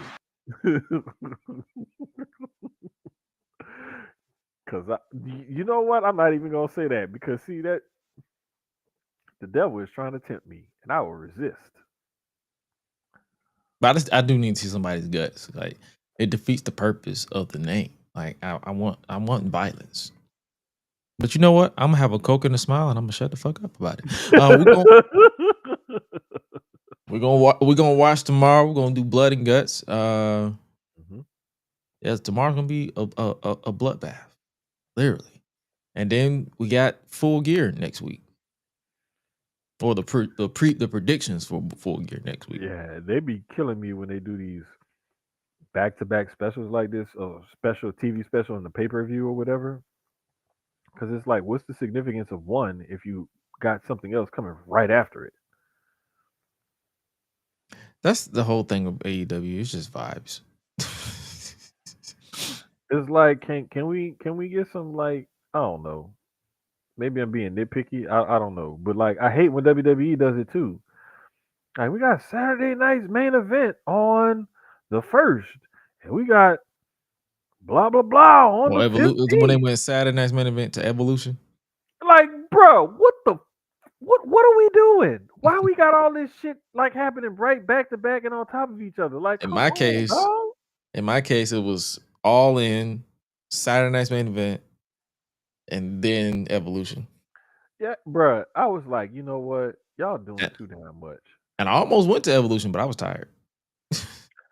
Hey man, if you would have went out, you already got props because you tried to tackle at least 2 out of the 3. Yeah. That was impressive in and of itself. But nah, man, I think that sometimes like the specials and the pay-per-views kind of lose a little bit of steam and meaning when you stacking them on each other like that. And the crazy part about it was that weekend Evolution was almost seen as like the back burner show and like turned out to be the better of the 3. Mm-hmm. Like, it was just like, oh, wait a minute, like, Because they had something to prove. yeah, it was a badass show. Like, you know what I'm saying? This was the afterthought, and it came out swinging, and it kept swinging the whole time. So it was like, hey, this was one of the best pay per views of the year. Like, but I just don't like when they try to stack them on top of each other like that. To me, it just doesn't make sense. It doesn't give your promotion time to breathe in between specials or pay per views, and when they compete with each other like that, it's cool for us as fans, but it's also annoying as fuck because we trying to like enjoy each show if we're gonna watch each show. Mm-hmm. So I mean, it has its advantages, but it also has its disadvantages, and just depending on the card, what you may have going on that week or weekend or whatever, and some other extenuating factors will depend on if you enjoyed that whole rivalry and how they, compete with each other and try to block each other out or whatever. But just know that there's going to be some people that's going to tune out because it's going to feel like it's an overload to their sensory organs. So, yeah. Speaking of overload and stacking shit, Tony Khan, we don't need another damn title. bro, you need to fucking relax with that shit. The first ever national champion. Oh, you mean the title that was the purpose of the international and what other title? The Continental. The Continental was more of the Continental Classic. But the international title, I thought that was... I can't keep up. Shit. I thought that was the name of the damn title. No, I'm about the Continental title was basically for the Continental Classic. I give them that. I'm like, okay, it's a title belt for a tournament for their version of the G1. Okay. And then they had an international title. Then they had the All Atlantic. And then they rebranded to international. And they unified those 2 titles. And now they have the national championship. Bro, I can't keep up with this shit. Tony, listen. Like, you need to fucking relax, bro. Like, sometimes I think Tony let his ADD take over decision making. And be like, bruh, like, I need you to take whatever your ADD medication is, I need to make sure you stay on it consistently. Yep. It seems like when you get off of it, you just start spouting off random crazy shit. And I just be like, Tony, what the hell you doing now? When I saw that announcement, I literally was like, wait, another, you know what? Y'all got it. I'm tired of repeating myself because I say this every goddamn time. Another title is not needed. I promise. No, it's not. Because you have the world title, TNT title, TBS title, women's tag team titles, the unified titles, which is 2 titles by itself. The Owen titles, even though they're not titles, but they're you have belts commission for them. Yeah. You have all those titles in ROH that crosses over. And then you have other promotions that you're partnering with crossing over with other titles. And you have fucking Excalibur spewing information that I can get on Wikipedia because I'm pretty sure he Googles as well. So Probably be having that shit right in front of him. Right in front of him. He's on Wikipedia.com right now. Right now. While he's talking.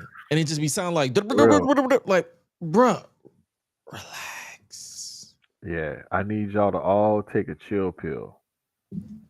Fucking relax. Because I'm not even finna get angry anymore. I'm just gonna just be like, yeah, y'all got it. Because when I say yeah, y'all got it, I stop caring. My yeah, y'all got it is like my hands going. I'm like, yeah, I got it. Bruh, when every segment has a champion in it, that's when it's like, okay, you know what? What are we really doing? Oh yeah, I forgot. Takeshi is the IWGP Heavyweight Champion, so it's like another title for another promotion. Again, that's when you was talking about cross promotion. Bruh, it's a lot. And I saw a graphic where it says, well, WWE has more. Yeah, but you had to go to NXT Evolve and everything else to add them up to have more titles. Them AEW titles, They're all in one show. Mm-hmm. Or 2 shows if you watch Collision. I don't watch Collision. I don't watch Ring of Honor. I'm just saying. Just saying. It's giving NWA from the early 2000s. They had a title for everything. Because I think back then that was when NWA was trying to really establish themselves as like, we're the second brand. We're the second brand. We're the second biggest wrestling promotion. And they were trying to go for a combination of nostalgia freaks, where they had all the Southern U.S. tag titles and all that kind of shit. And then there was a blend of the new school where it's like, okay, well, we got all this new stuff going on, so we need to have a cruiserweight title, and we need to have a this and that, a cruiserweight title, a light heavyweight title, a hardcore title, or North American light heavyweight title, a South Asian light heavyweight title, bruh. NWA women's tag team titles, the European NWA international tag team titles, Intercontinental Concord champion title, international intercontinental champion, United Nations champion, Hell Hydra champion. Hey, the Western Pacific / Indian Ocean champion. NWA had no TV, no nothing, and Jada Cyber champion, and their sites never showed the matches. Nonsensical.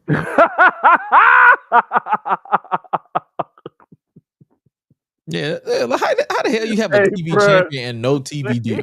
That is crazy. How you have a cyber champion and your online presence is shit? How you have a cyber champion and your show is hidden behind an app? Like, bruh, you the cyber champion. You the champion of all 37 views.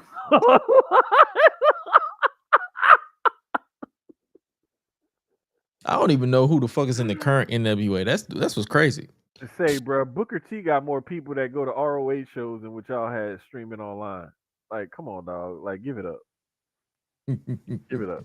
I'm sorry, ROW. My bad. Yeah, ROW. Reality of Wrestling. But yeah, man. Like, I don't know, bro. Like, all them fucking titles ain't even called for. Like, let's parse some of that down. Like, we don't need to have a title or a fucking trophy or this or that. Every TV show, every other Dynamite doesn't need to be a TV special. No. Like, when WCW or NWA was doing Clash of Champions and they were doing those free specials, that was like it was almost like a free pay-per-view, you know? And so that was a different type of time and a different type of vibe. But when you just randomly pop up with oh, winter is coming, or this is blood and guts, and this is that, it's like you cheapen those TV specials. And if you're gonna do a TV special, it needs to be at least 3 hours. Don't make it a regular 2 hour show. Make it at least 2.5, 3 hours. Yeah. Make something different about the show than just having the regular 2 hour show and just changing the name of it because you're gonna highlight some different matches. Like that don't make sense. I mean, I'm still gonna watch.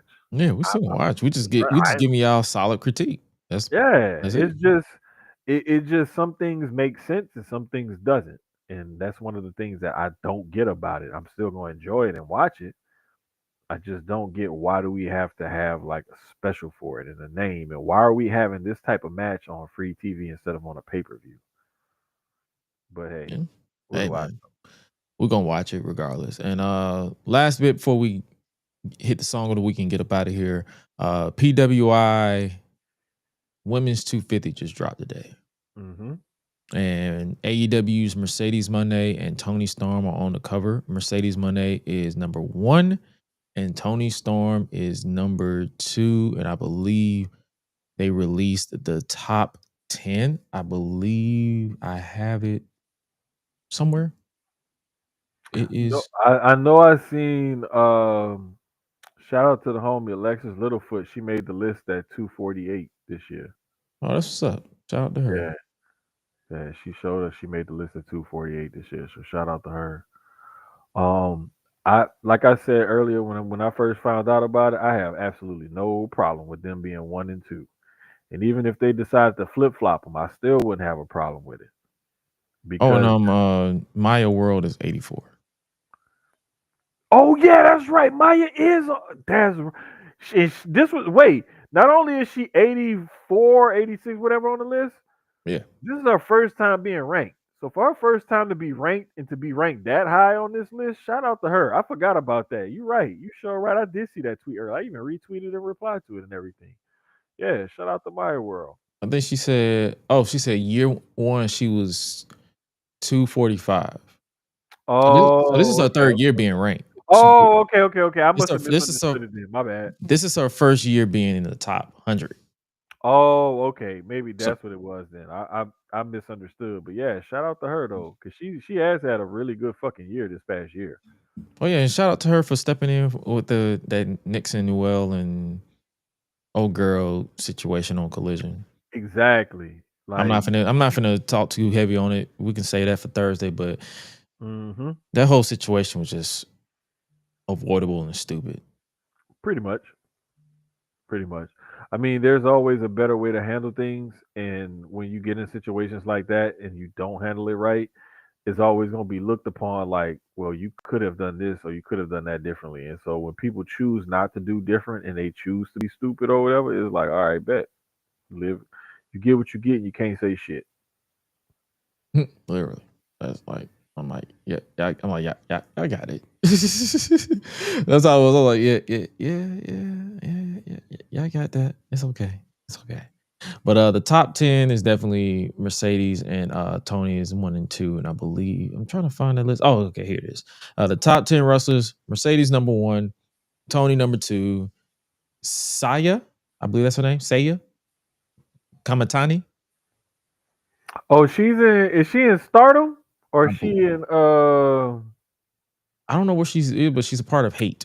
fuck, I think she's in I can't remember the other one. It's Stardom and another one that's Is it very Marigold? popular. Marigold, that's the other one. I think it may be one of those then. Yeah. But yeah. Yeah, I've heard or seen a couple people talk about her before. Gotcha. Okay. I'm not. He said sounded out good. Hey, I tried. If I got it wrong, fuck it. Hey, you know me. Okay, see, Sierra, I thought I was right. She is in Stardom. Okay, I had it right the first time then. Hey man, sometimes I have to sound it out because hey, look, listen, English is barely my first language, so you gotta give Yeah. me grace. And y'all want me to learn other languages too? Okay. Like, If I'm not mistaken, Sierra is the one who told me about her because she wrote a couple of things this past few months since she's popped her head out of retirement, sort of, semi, kind of, sort of. But yeah, she's the one who normally like when I have questions about, especially Japanese women's wrestling, the Joshis and stuff. Like she be on point with that shit. Like I can go to her and be like, "Hey, listen, what about da da da da?" She be like, "Yeah, da da da da." Okay, cool, appreciate it. Tiffany Stratton is number 4. Stephanie Vaquer is number 5. Io Sky is number 6. Athena is number 7. Sari is number 8. Mhm. Naomi is number 9. And Rhea Ripley is number 10.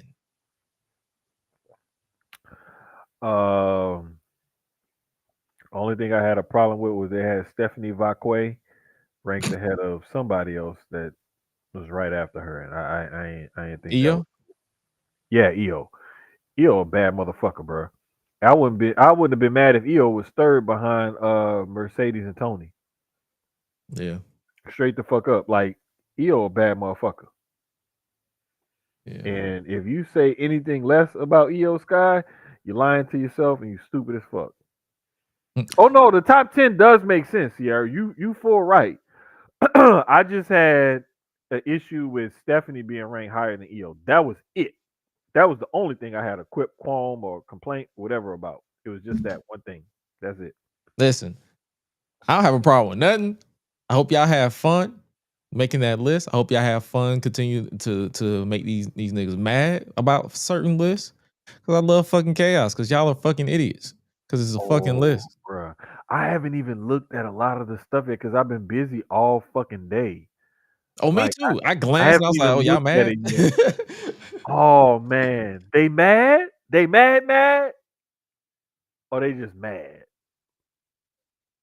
Oh, it makes sense. Cause you look at the criteria, it's not solely based off of off of skills. Oh, you know what? You're right, Sierra. You're right. You are right. Because that's one thing I do applaud PWI and BRP. When Mm-hmm. BRP does their top 50, they also put out a criteria for it. PWI does the same thing. They put out a criteria for it. Oh, they bitching about how you mad about the cover and that's the top 2 on the fucking list. Y'all just be mad. Y'all haters gonna be mad. Balls gonna be ball. Their evaluation period is October 1st to September 30th. The criteria is in-ring achievement, influence, which is visibility and prestige within the promotion and or the industry, technical ability, variety of moves, quality of matches, and in-ring storytelling, competition, success against the most varied and highest quality opponents, and activity. Minimum 10 singles matches that are non-tag or barring this such as 6. That's I'm pretty sure that's the reason why Rhea Ripley was ranked so low because she barely wrestled. Yeah, probably so. I mean, I can kind of get why Rhea was a little bit lower, but it was, and I know Ray said she beat Io to be. That don't mean shit. Goddamn, you can have anybody beat anybody. Ain't we gonna? Are you gonna say Jade had a better year than Tiffany because Jade beat Tiffany for the title? Well, she didn't hit the criteria. She didn't win during the No, no, no, criteria. no. But I'm just saying, like, would you say that for next year? Maybe. As of Would you now, say that for this? if you go based off of recency bias, yes. I'll put it to you like this: would you say that for January to right now of this year that Oh Jade no. had a better? Exactly. Oh no. So that don't mean shit. That don't mean shit. And that's what I'm saying. You also got to take into account recency bias. Like a lot of people be going based off of recency bias. Like, oh, this person was better 2 weeks Exactly. ago as opposed to this, and I'm like, well, if y'all knew how to read, Exactly. if y'all knew how to read past kindergarten level, then y'all would understand that if there's more you to. could No, if you we're could not color inside targeting the you. fucking lines. We're not targeting you, Ray. We're just saying like, and we're just generally stating like, hey, Yeah, because it's people that do that in general a lot, like every single day. So it was just you when you said that it just brought that to the front of mind. Like people do have that recency bias and they take that shit to heart. Oh yeah. And it's But like, okay, and that criteria has thankfully been revised from what it was 10 years ago. It was horrible. I was cussing them out every year.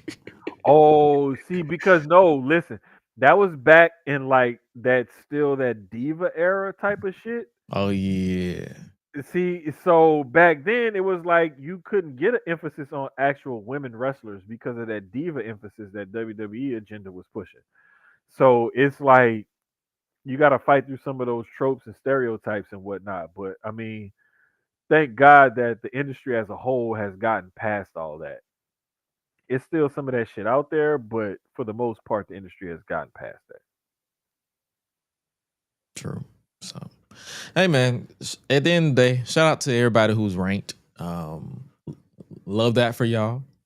Have fun bragging, have fun pissing these people off who don't understand. Like I be seeing these wars with stands and all that shit, and I be like, bro, I'm just trying to figure out what the fuck I want for dinner. Bruh, listen. I'd be like, look, I'm gonna cook something different this weekend, whatever. It should be having me flummoxed. I'm not even gonna lie. That's why I had to use a word like that, because that's the level that I be at. When I be like, damn, what am I gonna cook? I really feel like eating this, but I feel like eating this. Like this past weekend, instead of making a fish plate dinner, I made a chicken plate dinner. So I had fried some chicken strips, made potato salad, macaroni and cheese, and peas. Shit was Yeah, fire. I got salmon in the fridge. I'm gonna make some salmon tomorrow. I fried damn near 5 pounds of chicken strips, I got that too. and I'm about to go put a couple more in the air fryer. Spray a little olive oil on them. Yes, Hit sir. that bullshit. Yes, sir. Yes, sir. But yeah, man, I think that's all I got for the wrestles this week. Hopefully you guys enjoy what you enjoy and turn it off if it makes you miserable. But before we get up out of here, song of the week, what you got? Oh shit! I forgot mine, man. That's okay. Dang it! Hold up. Hold up, because I was just listening to one. But while you think of that, I got Just How You Are by Leon Thomas. His new EP that he dropped a couple of weeks ago. You should definitely check that out. Between that song and my muse, those are two bangers right there. For sure. I'm gonna say the remix with Chris Brown and Usher. I can't remember the name of the song. I just remember the homie Marty wrote on it, and I'm trying to find it because I know he had sent me something, or somebody sent me some. Anyway, the remix of Chris Brown's song with Usher on it. I need to find it. Chris Brown and Usher. Is it recent? Yeah. Hold up. I'm about to find it right now. It depends. It depends. Yeah, okay. It Oh, depends. he wrote on that. Yeah, because the remix has Usher on it with Bryson Tiller. Yeah, that's who it Yeah. was. Okay, I be hearing that. I had to look it up, and I was like, wait a minute. I know this damn song. Like I just had it in my head because I was just listening to it the other day. But yeah, that one. Oh nah. That it's funny. Like that, a lot of his songs that he be writing, it be in my playlist already. Like he wrote a couple songs for Teddy Swims. Mhm. And I was like, I was like, oh, you wrote that? He was like, yeah, I wrote a couple on I've done everything but go to therapy part 2. I was like, oh, bet. I'm pretty sure I've listened to like all of those, that entire album, like Bro, a listen. multitude of times to the point where it's across all my playlists because I have Spotify set up to where they curate me playlists. Hmm. Like I think they curate me up to 6 playlists, and every last one of them has Teddy Swims in it. Bro, If it do ain't you gospel, have it's Teddy Swims. do you have Marty's playlist Yeah. on Spotify? Oh, okay, cool. Because I was about to say I thought you did, but if you didn't, I was about to send it to you. No, that's how I began a lot of artists that I had no clue existed. Bruh, I get introduced a lot of new music. I don't even like. I rarely, extremely rarely listen to the radio anymore. Um, it's either through y'all, like my friends and stuff, or my kids maybe, or through like watching TV or and the song may come on. I'll be like, "What's that? Who's that?" That's how I get introduced to new music. No, I that's don't actually seek it out or anything like that. I wait for people to like put me on the music, basically. Because to me, if you vibe to it and you get a certain feeling out of it, I may not get the same vibe or feeling, but I may at least listen to it to see what you like about it. You know what I'm saying? To try to introduce myself to new music and concepts and stuff. So that's just been my approach like the last gosh, I don't know how many years. And it's been working out for me because like I can concentrate on what I want to concentrate on. I don't feel as obligated to try to listen to and consume all this new music like I used to. that's what's up, man. And last bit, Obafemi? Nigga Obafemi popped up at the end of NXT.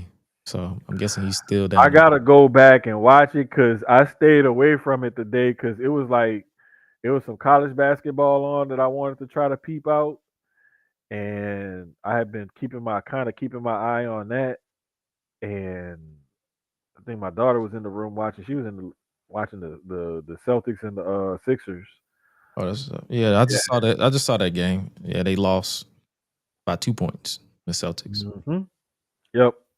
I keep tabs on the Celtics because I was a 06 to 08 Celtics fan, and I just keep tabs on them. Yeah, I can't I remember. tolerate the Hawks. I really don't give a fuck about them, but I tolerate them because Said they're in I my city. I tolerate them. I tolerate Hey, them. bro, I don't let the Pelicans disturb my peace like the Saints be doing. But Oh yeah, no, I don't let them disturb my. I don't let any team disturb the peace like the Dolphins. dog, the So, Rockets be pissing me off sometimes. I'd be ready to slap the shit out of them, and then sometimes I just like, all right, whatever, bro. hey But man, that's how I it am. be what it be.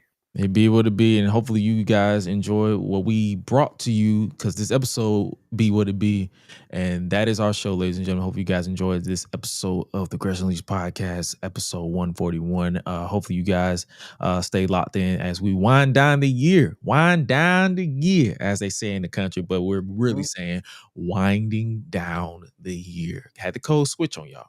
But make sure you guys subscribe to the pod, scan that QR code, www.gressunleashed.com for new episodes, new audio, wherever you listen to your audio. Hey, subscribe to the podcast so you can give us run them numbers up. And make sure you guys tap into Susio Sports tomorrow. Yep, tomorrow when he get home. I don't even say a time anymore. When he get home. Yeah, whenever I get home. That's when he get That's how home. it be. When he get home and go live, that's when like if you see a retweet from me, then it means he's live. Exactly. So that's how we're gonna do. Like we don't even try to say, hey, this time. When he get home, Whenever tap I in, get home, dog, tap y'all in. look for the alert. Like if you sign up, hit the alerts and shit, and you'll be notified whenever we go live. That's how it's been lately. Yes, sir. As we wind down, we are actually in the early stages of finalizing our end of the year awards for this year, our third. So like y'all talking about listening on stuff, we got awards to give out where we just have fun at the end of the year. That'll be our season finale before we know new episodes for the rest of 2025, and we'll see y'all in the new year after that. So I think we have like maybe 3 more episodes. I'm gonna wear one of my tuxedo t-shirts. Hey man, I'm gonna pull out one of these tux. So I'm gonna find me a tuxedo. But yeah, we got like maybe 3 more episodes until we up out of here. It's like I'm formal, but I'm here to party. Oh yeah, and I might and one of these days I might wear pants because I'm wearing shorts. Yeah, I got on shorts right now too. That's what I'm saying. I'm like, I might No wear lie. pants. I'm lying because No lie. like, hey man, I'm trying to be comfortable while we doing these shows. Hell But yeah, yeah. make sure you guys I said tap in. tuxedo t-shirt. Tuxedo t-shirt, exactly. Make sure you guys tap in at _Jermaine on all his social media platforms. Make sure you follow me at It's Gresh, AO is Gresh everywhere else. Make sure you guys tap into the Public Enemies podcast this Thursday. I was exhausted last week. I was supposed to be there on Thursday, but 15-hour days back to back just caught up to me, and I was like, yeah, I gotta go to sleep. But hey, I will be there this week. But with that being said, last week. Yeah, that's what happened. I was exhausted. I hit them. I was like, "Hey, bro, I gotta go. I can't do it. I can't physically sit up. Like I'm tired." But yeah, make sure you guys stay tapped in, stay tuned in, stay dangerous, as Graham likes to say, and make sure you guys stay safe out here in these streets, as I like to say. But remember to always eat, sleep, flex, and repeat. We out, y'all. Be crazy.